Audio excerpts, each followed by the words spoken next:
हमारे देश भारत में बहुत सारे राजा हुए हैं और विदेशों में बहुत सारे राजा हुए हैं। विदेश में एक राजा हुआ है, इसका नाम था सिकंदर, जो यूनान का राजा था। इसके पिता का नाम फिलिप और इसकी माता का नाम ओलंपी था।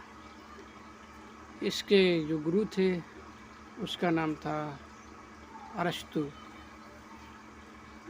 इसके गुरु ने बहुत सारी चीज़ें सिखाई। जब यह 20 वर्ष का था, इसने विश्व को हराने के लिए जिद ठान ली और अपनी सेनाओं को लेके विश्व को हराने के लिए निकल पड़ा।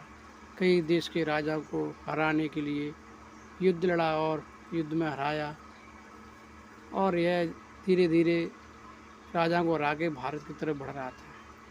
जैसे भारत की तरफ आ रहा था तो यहाँ का एक राजा था, उसका नाम था राजा पोरुष। पुरुष ने अपनी सेनाओं को डांट दी और राजा सिकंदर से लड़ाई लड़ी, लेकिन राजा सिकंदर युद्ध में जीत जाता है, पुरुष हार जाता है। और राजा सिकंदर ने कहा, बोल तेरे साथ कैसा व्यवहार किया जाए। पुरुष ने कहा कि जैसे एक राजा को दूसरे के साथ व्यवहार करना चाहिए, ऐसा व्यवहार मेरे साथ किया जाए। यह बात सुनकर राजा सिकंदर बड़ा खुश हुआ, प्रसन्न। उसने राजा को छोड़ दिया और कहा कि मुझे बस अपना देश घुमा दे। तुम्हारा देश संतों का देश है, मुझे बड़ा ही प्यारा लगता है। मेरे गुरु ने आपके देश के बारे में बहुत सारी चीज़ों को बताया है। तब ये खबर आती है कि एक संत है जो नदी के किनारे गर्म धूप में लेटा है। बहुत सारे लोग उसके दर्शन के लिए जा रहे हैं। सिकंदर इस बात को सुनता तो बड़ा अचंभित होता कि ऐसी धूप में कड़कड़ाती में एक संत धूप में लेटा है, तो वह उसकी भी इच्छा होती है। राजा पुरुष से कहता है, तो राजा पुरुष अगले दिन उसे लेकर उस संत के पास जाता है। संत लेटा हुआ था और सूर्य उसकी ऐसा सिकंदर ऐसे जाके खड़ा हो जाता है जैसे सूर्य की किरण सिकंदर पर पड़े और सिकंदर की परछाई संत पर पड़े। तो जैसे उसकी परछाई सिकंदर की परछाई संत पर पड़ी, संत ने उसे ललकार दिया, हट यहाँ से।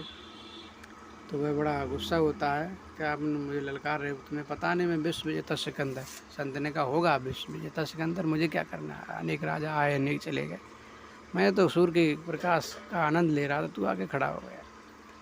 तो सिकंदर हमारे देश में बहुत सारी चीज़ों को घूमता, बहुत सारी चीज़ों को सीख के अपने देश जाता है और वहाँ जाके खुशी में आनंद मनाता है कि मैं विश्व को हरा के आ गया। और शराब की महफिल होती है, उसी शराब की महफिल में उसे कोई जहर दे देता है और सिकंदर को पता मेरी मृत्यु नज़दीक है। सिकंदर ने कहा, मैंने कितने देशों को लूटा, कितने देशों को मारा, आज मेरे साथ कुछ नहीं जा रहा, मैंने कितना धन लूटा। तो उसने कहा कि जब मैं मरूँ तो मेरे जनाजा निकले तो मेरे हाथ कफन से बाहर निकाल देना कि मनुष्य संसार में खाली हाथ आता, खाली हाथ जाता, कोई किसी को मारे ना, झगड़े ना, सभ्यता से रहे, ये चीज़ सीखे। यही होता कि सिकंदर की जब मृत्यु हो गई तो उसके जो हाथ थे उसके कफन से बाहर निकाल दिए गए, संसार को दिखाने के लिए। देखो कितना सिकंदर महान था, उसने बहुत सारे देशों को लूटा, विश्व विजेता सिकंदर बन गया। लेकिन आज इसके साथ कुछ नहीं जा रहा है, ना इसकी सेना, ना इसका धन, ना इसका घर, ना परिवार। इसके लिए उसने सब लूटा था, सब कुछ नहीं रह गया। तो इस प्रकार सिकंदर की मृत्यु हो जाती है और सिकंदर इस दुनिया से अलविदा हो जाता है। किसी शायर ने खूब कहा था कि संसार में कितने लोग आते, कितने चले जाते, किसी के साथ कुछ न आया न कुछ जाएगा, बस जाएंगे तो उसके अच्छे कर्म और कुछ नहीं साथ जाता है।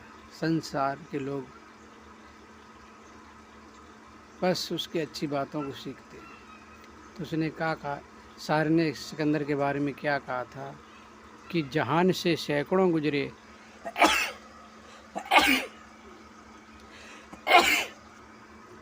कि जहान से सैकड़ों गुजरे जो मुल्कों के बाली थे, सिकंदर जब दुनिया से गया तो दोनों हाथ खाली थे। इस संसार में कितने लोग आए, कितने चले गए, कितनों ने शासन किया, लेकिन सिकंदर जैसे राजा भी खाली हाथ आए थे और खाली हाथ चले गए। जहान से सैकड़ों गुजरे जो मुल्कों के बाली थे, सिकंदर जब दुनिया से गया दोनों हाथ खाली थे। धन्यवाद, थैंक यू।